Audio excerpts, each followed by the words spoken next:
Na vastidão da Amazônia, onde a vida pulsa em formas que desafiam a imaginação, o medo tem muitos nomes. Sucuri, onça-pintada, piranha. São predadores icônicos, símbolos de um poder bruto e visível. Nós crescemos ouvindo histórias sobre eles. Aprendemos a respeitar suas presas e garras. Essa é a crença comum. O perigo na selva é grande, barulhento e fácil de identificar. Se você curte desvendar mistérios como este, já se inscreve no canal, porque o que vamos explorar hoje vai muito além do que os documentários tradicionais mostram. A verdade é que, entre as sombras das águas turvas, existe uma criatura que transformou o medo em algo íntimo, invasivo e microscópico. Uma lenda sussurrada por gerações de ribeirinhos, uma história de horror biológico que parece ter saído da ficção científica. Mas o que aconteceria se eu te dissesse que o predador mais temido do Amazonas não ataca a sua carne, mas viola seu corpo da forma mais impensável? O que aconteceria se a ameaça não viesse de dentes afiados, mas de um ser minúsculo, quase transparente, atraído por seus próprios fluidos corporais? Estamos falando do candiru, o infame peixe-vampiro.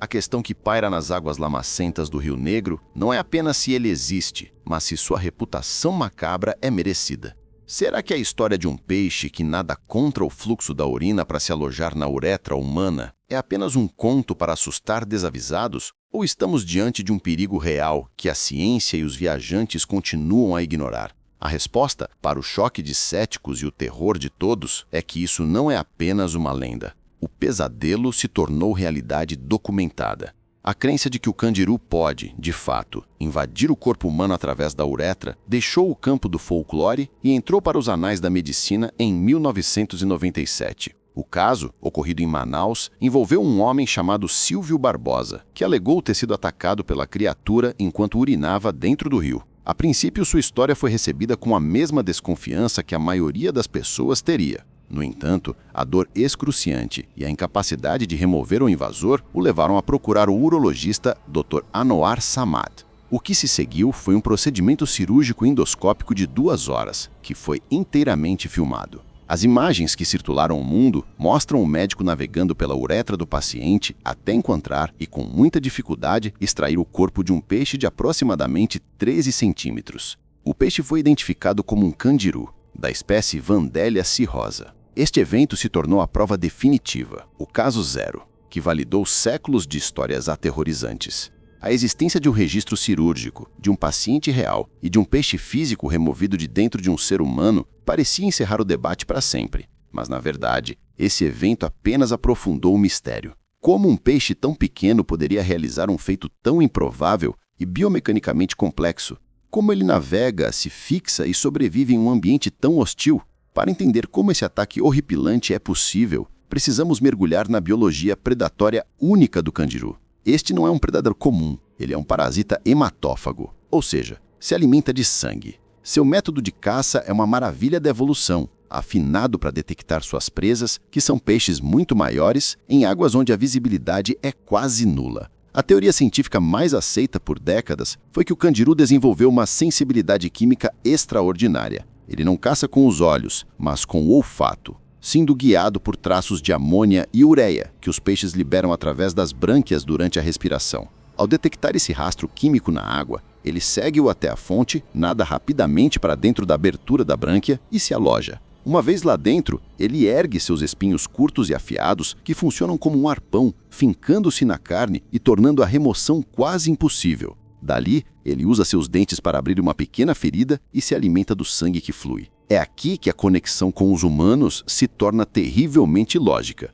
A urina humana é rica em ureia e amônia. A hipótese, portanto, é que uma pessoa urinando no rio cria um rastro químico muito semelhante ao de uma brânquia de peixe, enganando o candiru e atraindo-o para um alvo não intencional. Se você está achando esta investigação biológica fascinante, deixe um like para apoiar o nosso trabalho de pesquisa. A combinação de um corpo esguio e liso, a busca por ureia e os espinhos de fixação criam o predador perfeito para esse tipo de invasão acidental. A teoria é elegante, assustadora e parece explicar tudo. Mas e se essa explicação, a base de todo medo, estiver fundamentalmente errada?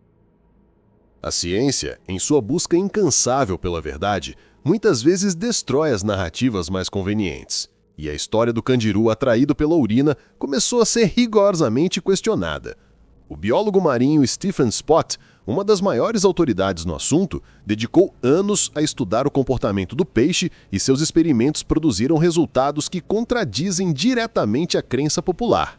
Em testes controlados, Spott e outros pesquisadores descobriram que o candiru, na verdade, caça primariamente pela visão, sendo atraído por alvos maiores e visíveis, e não por rastros químicos. Em seus aquários, os peixes ignoraram completamente fontes concentradas de amônia e ureia, mas investigaram ativamente outros peixes que podiam ver. Essa descoberta abalou os alicerces da lenda. Se o peixe não é quimicamente atraído pela urina, então todo o mecanismo do ataque a humanos desmorona. Além disso, a física do ato é extremamente improvável. A urina não flui para dentro do corpo, ela é expelida sob pressão. O peixe teria que nadar com força e precisão incríveis contra uma corrente para conseguir entrar. Com essa nova perspectiva científica, até mesmo um famoso caso de 1997 começou a ser reexaminado pela comunidade acadêmica. Críticos apontaram inconsistências no relato, como o tamanho do peixe em relação ao diâmetro de uma uretra masculina e as circunstâncias do ataque. O próprio Dr. Samad, o cirurgião, foi a única fonte primária para muitas das alegações, e algumas de suas afirmações nunca puderam ser verificadas de forma independente. De repente, a única prova sólida se tornou controversa. Isso nos joga de volta à pergunta central: o peixe vampiro na uretra, mito amazônico ou perigo real que você ignora? Estaríamos diante de um fenômeno raríssimo ou de um engano médico que se transformou em um mito global? A implicação mais surpreendente de toda essa investigação não é se o candiru pode ou não entrar na uretra. A verdadeira revelação é que focamos no perigo errado o tempo todo. A fixação com a lenda bizarra e urológica nos distraiu da ameaça real e muito mais comum que o candiru representa.